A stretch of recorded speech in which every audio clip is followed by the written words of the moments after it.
let's get to the ejection incident. Is it is, Oh, is it fair to call it an incident? I suppose an that's ejection is it's an event, isn't it? it. Sure is. It is a significant emotional event in the anthology of things that have happened to somebody. So yeah, so the mission itself was completely normal. Uh, I was instructor qualified by that point, and so my front seat and I were training a brand new pair of lieutenants. And in that phase of training, they were qualified in airplane, came through RTU, but now they got you have basic qualification and you have all kinds of fill in the blank front letter Q's after that. And so this qualification they were learning was low altitude tactical formation. And some people call that low at. And the training program is called step down training. So they learned to fly at 1,000 feet first as a wingman, then 500 feet, then 300 feet, and then what we call below 300 feet. There was no hard number after that because below 300 feet, it's, you're not trying to look for a number anymore because you're just trying not to die. Um, I think the limit in Wales was 200 feet. Every low fly area in the country had different minimum. Um, So I want to say Wales was 200 feet. So it's planned mission to go low fly in Wales, teach these guys step down training. They'd been through a couple other missions already, went through their training book. Yep, they're checked off. And we're taking them down to the first. We're going to be down at 300 feet. They're going to be at 500 feet. The wingman never goes lower than the lead kind of thing. But they're going to be their training is to look down on us at 300 feet to see what it looks like to be there. That's going to be their training. And we're going to do a simulated airfield attack on an airfield in the north part of Wales that everybody had simulated airfield attacks on, and that airfield don't have it, having it happen. So you just call it up at a time and say, "Hey, I'm going to come your way. I'm going to be there at 12:10." You go, "Yeah, that'd be great. Come on by. What do you say? You bomb the tower this time, or whatever, you know." So, and we would coordinate on the radio with them. Hey, we're inbound 2 minutes out, so it was all set up. Yeah. So that was the mission, and uh, part of your training and part of what we're training the wingmen on is a lot of missions, especially that when we learned at Experience Desert Storm, time over target was super important because you had lots of airplanes doing different things and you wanted to be on time because some of your deconfliction was based on time. So getting on target on time was a big deal in a very specific training objective in every mission. And I don't know how or why coming across the country, we ended up getting, had to go behind the airliner or something. Anyway, we ended up late. So we entered the low fly area, pick a number, 10, 15 minutes behind our TOT, but we're going to make it up. So most of them were planned at 480, but the limit in Wales at the time was 540. And I did the math that says, hey, if we went 540 the whole way, we're going to make it. So we're cranking out at 540, chucking and jiving through Wales. Wingman's doing his thing, and I'm doing what we call lobster eye. I'm taking care of the airplane and taking care of them, taking care of their, that's constantly evaluating what they're doing, are they where they're supposed to be, and making sure they don't get themselves into a death spiral. All the things you got to do as an instructor, and and then we're getting close to the point where we're gonna work on the target delivery, and I had an aim point I wanted to check out ahead of time because we didn't have GPS yet, so I want to get the inertial system tight at that point.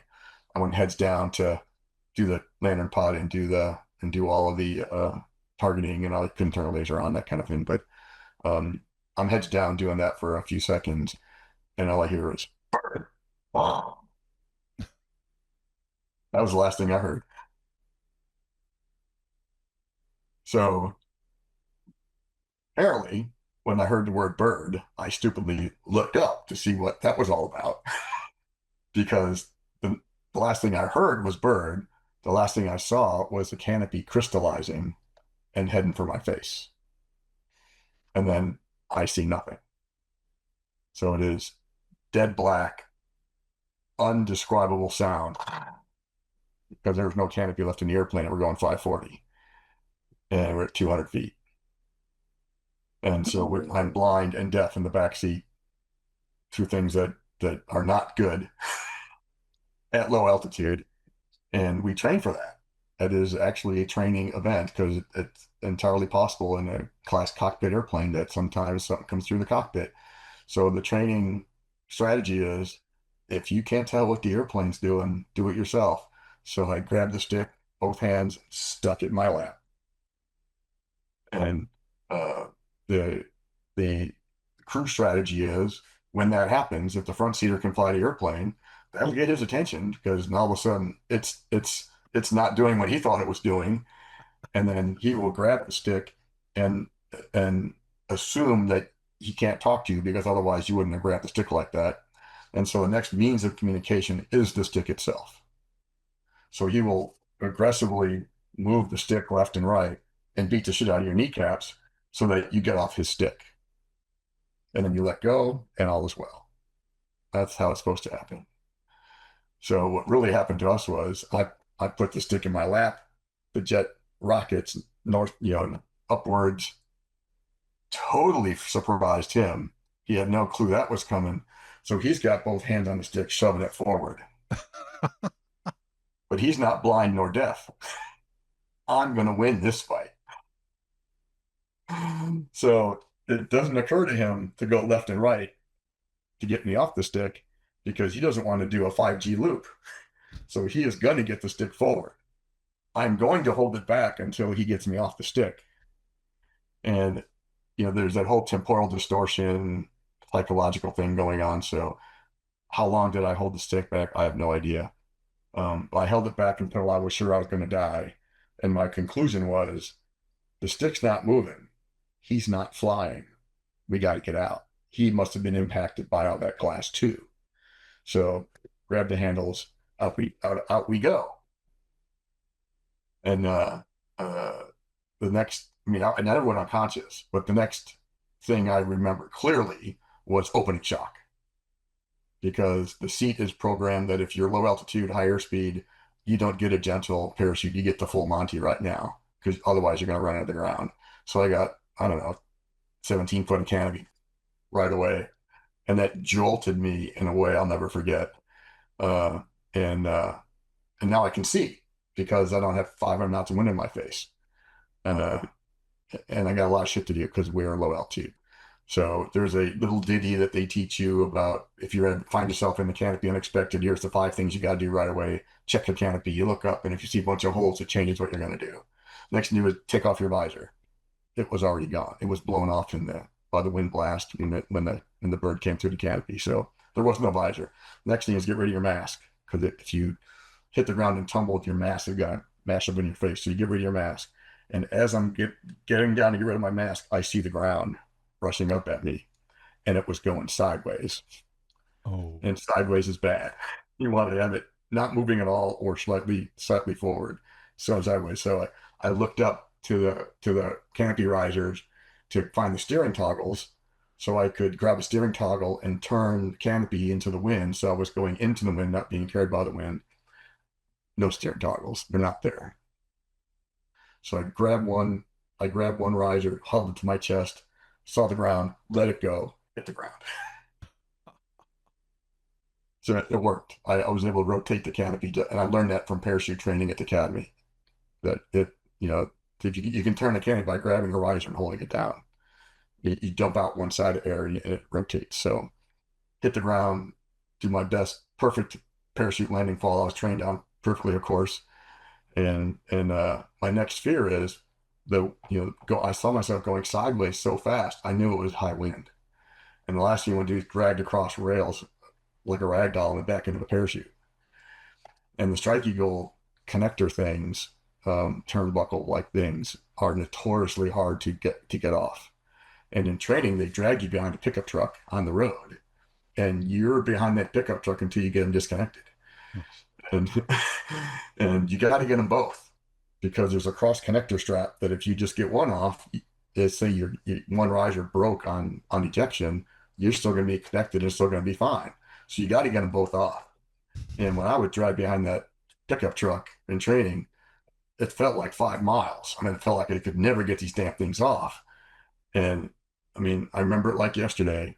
I hit the ground, I roll over, I'm thinking, drag, get this up. And I got it right off, first try. And I watched the parachute come to the ground and collapse. I've never done that in my life. I'd fought with those damn, even on landing, you have to get out of the airplane. It would take me 4 or 5 whacks to get those damn things off with both hands. And this one went, Off they went. So had a little help from above on that one, I'm sure. So I'm on the ground now, totally tumbleweed. What the hell just happened? Um, Unknown, no SA, but training is communicate. So I have a radio on my, we always flew at combat gear. So I had the survival radio right there, open it up. Pew, pew, pew, pew. Cannot communicate because the seat's got a beacon in it and it's going off. You get to go find that thing and turn it off. So sure enough, it was, as advertised at the end of the lanyard, pull the lanyard in, it's in the boat. You have a self-inflating boat that, part of the whole ejection sequence. Found the transmitter, turned it off. Everybody jokes I'm not going to turn it off and take a rock and smash it, but no, I was able to turn it off and get it off. And now the radio's working. And I just made a call. I don't remember exactly what I said. I said basically, hey, this is Husky 22 Bravo. I'm on the ground. And to my shock and awe, I hear my front seater talking to the wingman. Uh, And I'm clueless enough as it is at this point. That just added to my confusion. And so I made the call again, didn't get a response, but I can still hear them talking to the wingman. And I glean from this conversation that's going on that he's taking the airplane to Valley. And I'm just not believing what I'm hearing. It's just not clicking with me. And this Welsh farmer walks up to me and says, "Mate, are you all right?" And I went, "Yeah, I think. Did you see the crash?" "Well, I'm looking for my front seater." He goes, "Crash? There's no crash, mate. You popped out and jet carried on." and and I'm not believing it. This doesn't happen. It can't be. And now the radio's quiet. There's no more sound on the radio. So my first thought is, I got to get to a phone. Oh, there's one in the pub. So so okay. So pile up all my gear in my boat, and it's on a lanyard. So I just put the lanyard on my shoulder, and he and I walked down the rural road with the boat behind me, and we walked a little up to this pub, and I dropped off my boat, and I walked up to the bartender, and this was Friday night. I was having a good time. I walk in, and this is where that bastard Tom Cruise stole my story. Because on the last scene of Top Gun Maverick, he walks into the restaurant. I had done that 20 years ago, dude. That's old news. So I walk up to the bartender and I says, "Can I use your phone?" And she turns around and looks at me and like turns white. I didn't know. I looked like the last 5 minutes of Terminator. I had I had blood gushing out of my neck from all the embedded glass in my skin. You can have this exposed skin. My mask was here, so it was protected. My eyeballs were completely red, black, and blue, and my eyes were totally bloodshot from the wind blast. But my helmet was here, so all this part of my face looked like the worst bar fight you could ever have not survived, but bleeding like crazy. And this whole side of my body was covered in pulverized bird debris. It was all disgusting, and I had no idea because I didn't see myself. And she looks over at me and goes, "You, you need to go to the bathroom." No, I, well, now that you mention it, I probably should.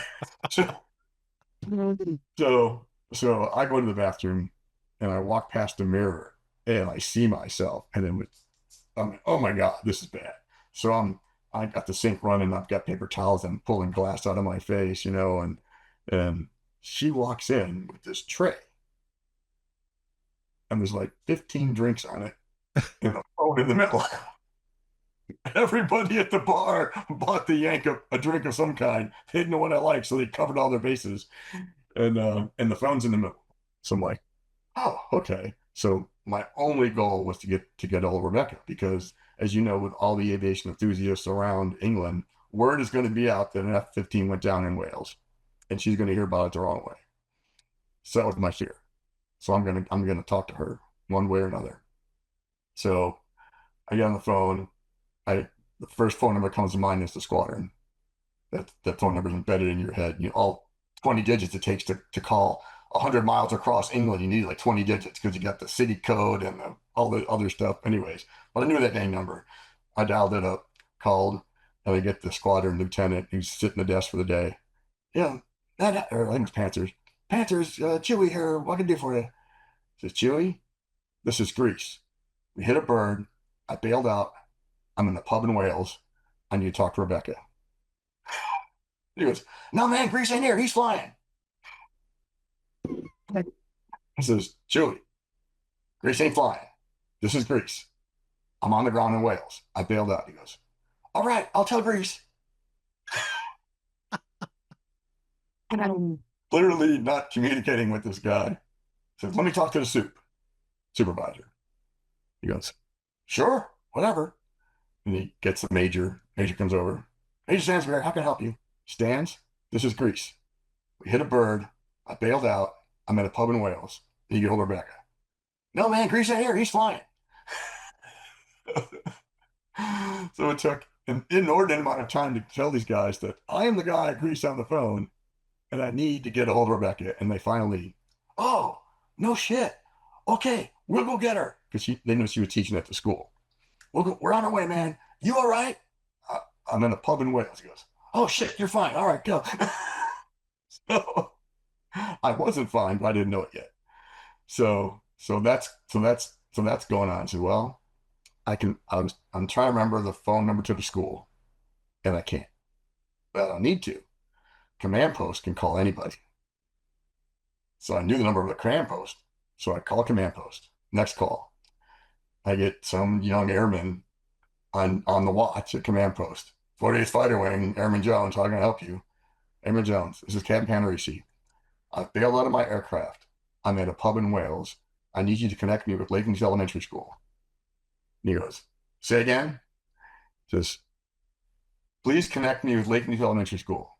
Okay, click. 3 rounds of this before I finally get him to patch cord or whatever he has to do to connect me to Laken's Elementary School. So that is happening somehow. Meanwhile, the wing commander walks in the command post, just happens to be there. And after the 3rd or 4th attempt at disconnecting me, the airman is flustered and I don't know if he hit the desk with his hand or said, oh shit, or whatever. And the wing commander goes up and says, Airman, what's the problem? Some pilot said he jumped out of his airplane in Wales, wants to talk to his wife. And the wing commander says, if he calls back, I want to talk to him. So, of course, I call back. Now, and Airman Jones, are you the guy who bailed out? Yes. Next thing here is, this is General, I can't remember who General was. General so-and-so. Who's this? Sir, this is Grease. And I was his instructor, so I knew him. Grease, what the hell's going on? Told him the whole story. He goes, no shit. And you're at a pub in Wales. I went, yeah, sir. He goes, by God, don't drink anything. What do you mean? I should have gone. Too late. But as you know, in the accident investigation, they make you pee in the bottle as soon as you get back. And I was going to get back. So the tray of beautiful drinks are sitting there in front of me, and now they are verboten. So he said, don't worry, Grease. We will take care of the school. Get yourself to a hospital. Okay. Next thing you hear, North Sea Rescue. They're always on alert. They heard the beacon. They ADF towards the beacon. And I was only, I don't know, half a mile from my landing site at the pub. So they were going to where they thought I was. I walked out in the parking lot, turned my beacon back on, and they landed the Sea King right there in the parking lot of the pub. And this guy comes running out. He goes, are you the victim? I'm like, I guess so. He goes, all right, we're going to the hospital. I have orders to take you to the hospital. I said, well, I got to say goodbye to these guys first. So I went back inside. I said, hey, my ride is here. Thanks for the help. Drinks on me, and walked back out. And guy said, okay, we're taking hospitals. And then I had nothing against British hospitals, but I just didn't know any of them, let alone Welsh hospitals. And I said, can you take me to the Lakenheath Hospital? And he says, are you refusing transport to the nearest medical facility? I went, not really. I would just rather go to one that people can come see me at. He goes, are you refusing transport to the nearest medical facility? I'm catching his drift. I went, yes. He goes, okay, where'd you like to go? I'd like to go to Lakenheath Hospital. He says, so you're directing me to take you to the Lakenheath Hospital? Well, yes, I am. He goes, message received. And he strapped me in. So now I'm on this gurney, totally strapped in like a patient in this rescue helicopter. And we're heading across Wales towards Lakenheath. Meanwhile, Brad just got a handful of airplane because when the bird hit the airplane, it hit just where the canopy bow meets the glass. And so lots of glass went shattering, lots of parts went shattering. Part went down the right intake, messed up the right motor, broke off the right intake lip. When I ejected, the canopy cage comes off. And in normal times, it's got glass in it, so it's just Dixie cup its way, back out the back of the airplane. Well, now there's no glass in it, so it went sideways and lopped off one of the tails. Um, and so the airplane's got some issues, but he's working through that.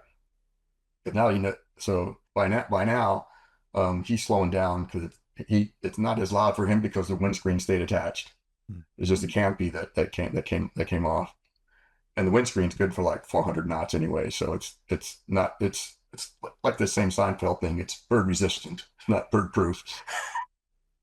And the wingman, of course, is now getting in on this, and he says uh, he he doesn't understand what's going on exactly. So he's talking to me on the intercom and not getting any response. So he turns around to go look for me, and he gets out of the slipstream that his windscreen created, and it damn near pulls his helmet off. So he hunkers back down, motors the seat down to the low rider position, and stays there the rest of the flight.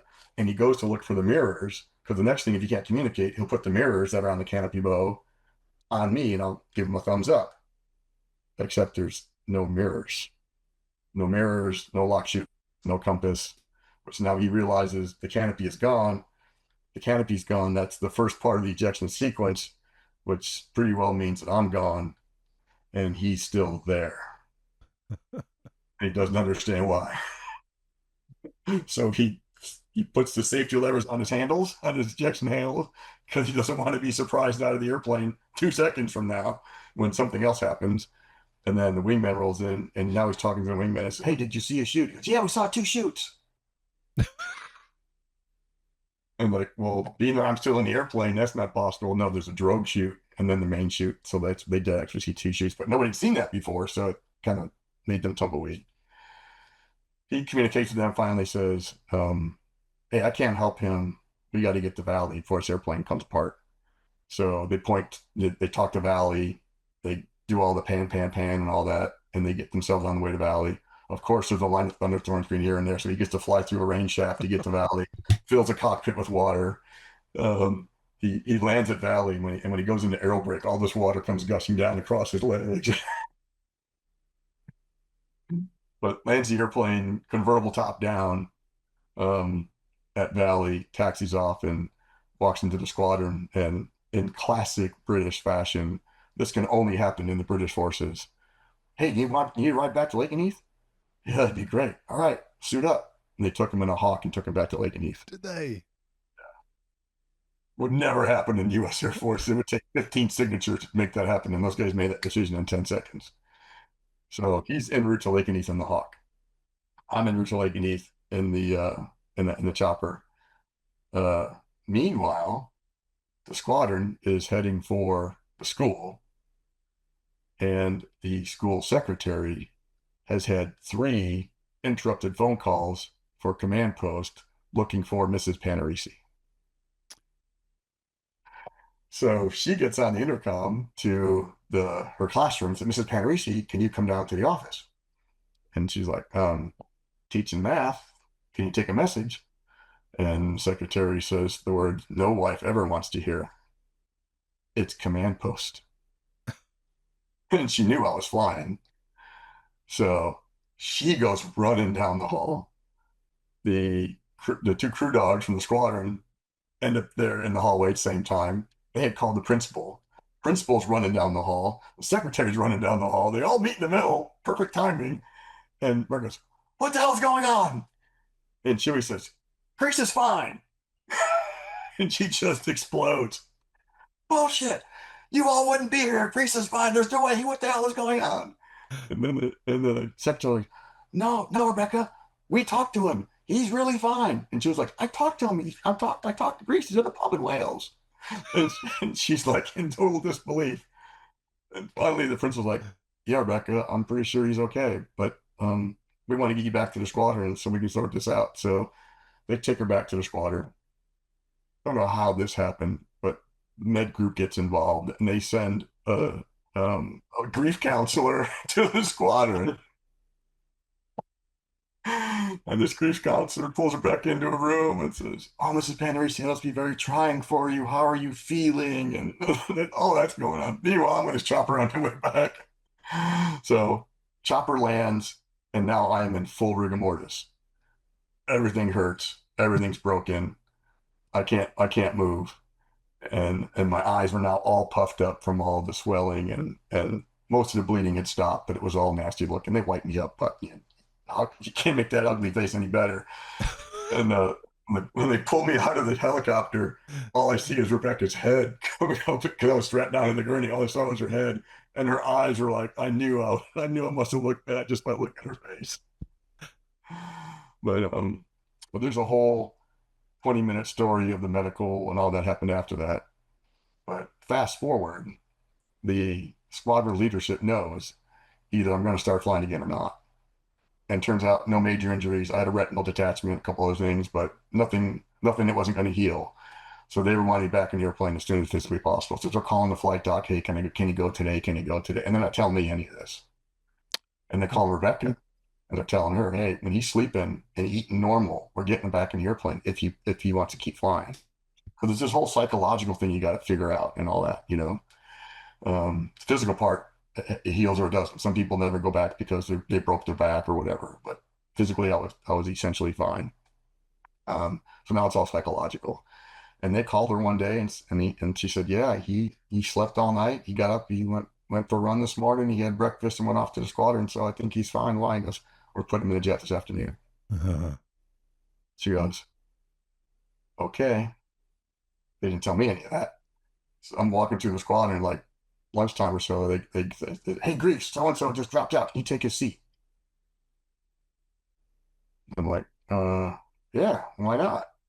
So I'd been cleared by the doc a week or so prior, so I was legit to go fly. It goes, "Greece, easy hop. It'll be three BFM runs, good to go, no problem. No planning, just get in the jet and go." "Okay, sounds good." So everything seems relatively normal. Do the pre-flight airplane, do all of this normal stuff. I'm a little anxious, but not uncontrollable. And then about to start the airplane, and in the airplane, you start the left engine, right engine, left engine. Start one of the engines first, and then put the canopy down, start the other engine. You start one engine with the canopy up, and stuff that's fire to get out quickly. So engine start goes fine, canopy comes down, and it gets down to just above where it locks. I black out, and Really? I have a total out of body experience, and I see the top side of a coffin where the satin cover is coming down, and it comes down and goes dark when the canopy locks and goes clunk, and the coffin goes clunk, and then it's black again, and then I thrust back into reality. Wow. And I'm looking around, going, "There's no coffin here. What the hell?" And meanwhile, the pre-flight checks are going, the flight control checks are going, things are flopping around. Normal front seater had no clue. Yeah, and wasn't about to tell them. So I considered myself, I deemed myself recovered when I did the normal flight. Coming back to this can only happen to me. Coming back, coming back to the after the, coming back to the airfield. the two ship. The flight lead was famous for using every molecule of gas in training and leaving just enough gas to come home, do a quick circle, and stop, which maximized your training. Got it. So we come back over to the airfield. Lead put peels off for number two. We get to the perch, and there's all little checks, and the classic one is three green, good hydraulics, clear to land. Two green, two green. And I don't remember the front seater's call sign anymore, but I said, dude, we got a gear problem. He looks down and goes, shit. So we are not cleared to land. And we got like 2,000 pounds of gas left. So we are sucking fumes. And I looked down and it was Peeps down on the runway and he's in the aero brake. I get on the radios, Peeps, we got a gear problem. Get up here. He cobs the burners, comes, basically lifts off at no feet and comes back. As he's coming around, he's talking to tower saying, hey, my wingman's got a problem. I'm going to intercept him. I don't have the gas to go anywhere. So I'm gonna whiz by him, check him out, and I'll need immediate clearance to land. I don't have the gas to do anything else. So it basically means don't let anybody get my way. He's not really declaring an emergency. We'd already done that, but he's part of this. And he comes by and he says, I'll tell you what I see, but I need to land before you because you're going to take the cable, probably. So he comes by, he goes, hey, there's three hanging, but I can't tell if they're locked. And then he goes and lands. So now we got a decision to make. What are we going to do? And now it's 50-50. And so we're coming down final. And unknown to us, it was common that the gear indicator sensing gadget was failing at a high rate. So it was just the indicator was bad, the gear was fine. But our goal was to land with that gear light and then put the wing down in front of the cable. And if the airplane didn't continue rotating, we were going to be fine. And he goes, we're like 20 feet in the air. He goes, in grease, if we start to roll, do it. Knew exactly what do it meant. And I had no intent of doing it again. But we landed fine, took the cable, it was all good to go. So very exciting first mission back. But then I started getting all kinds of calls from the guys that was then McDonnell Douglas. Boeing hadn't bought McDonnell Douglas yet, and they wanted to hear all about how I survived that environment because they had done early in airplanes development canopy-less flights to see in the back seat of the B model initially and the D model later. There was a rash of guys who didn't close the canopy on takeoff and it came flying off as soon as they got to 100 knots. So they wanted to understand at what point that was survivable. And so we put a flight dock in the back seat without canopy. And they said, basically, here, tell us when you can't stand it. And if you can't talk to us, mash down this button and we'll know. And he mashed down the button at 200 knots. Really? And it turns out that, that another lucky day for me was that as the airflow comes across the windscreen, it comes around the front seater's seat and then recombines in the back seat into a nice little tornado. But the faster you go, the farther back that tornado is. So it was actually behind me at 500 knots. So had I stuck around until Brad slowed down, it would have caught me from behind and who knows, pulled my head off or whatever. Nobody knows because nobody had ever done it.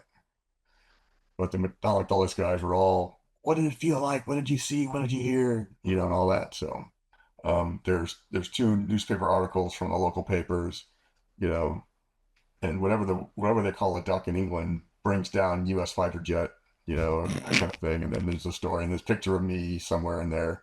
And then all my buds send me caricatures of, a duck diving on an airplane with guns blazing, all this kind of stuff. But the safety investigation did determine it was a duck because they pulled out pieces of the bird in the airplane. They figured out it was a duck. So this was about 3 weeks after the event, and the safety investigation is ongoing. And the safety investigator pulls me into his office, says, Grace, you got to see this. And he turns on a video, and there's this beefy Welsh gentleman with all kinds of we would call them shotgun shells. I don't know what they call them in England, but they're loads for a shotgun in his vest. and he's got this. He's got a camera off to the side, and he's got this filming setup because he makes a living bringing wild game to restaurants. Yeah. So, unknown to us and anybody else on the planet, he had seeded the field to bring in ducks. No. And in the video, duck hits the ground. Duck hits the ground. Airplane flies right over the top of them. That's the seat coming out. And in the video, here comes my parachute. He doesn't miss a beat. He is slamming ducks, and it's raining mallards on this field while my parachute is coming down in his field of view. And all he says is, "What's that?" And I go out of the field of view. And the 10% true part of that story that I could never validate was that it might have just been a joke, but I was later told that he presented a claim on the Air Force because we wrecked his duck hunt by scattering all the ducks, and he didn't get to collect enough. And so the base JAG sent him a bill for an airplane and said, "We'll trade."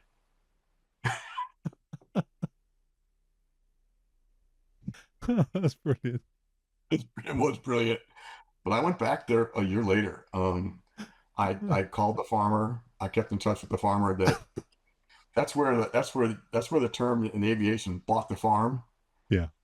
That's where the term came from. I bought the farm, and they had found my seat in his field because the seat separates from you. It was hundreds of yards away, but they found my seat, and he found it and put it in a truck and had it sent back to Lake Unique. So I went back there a year later on the anniversary of that event, spent the night in his farmhouse, had breakfast with his family. He took me down to the pub that I was in.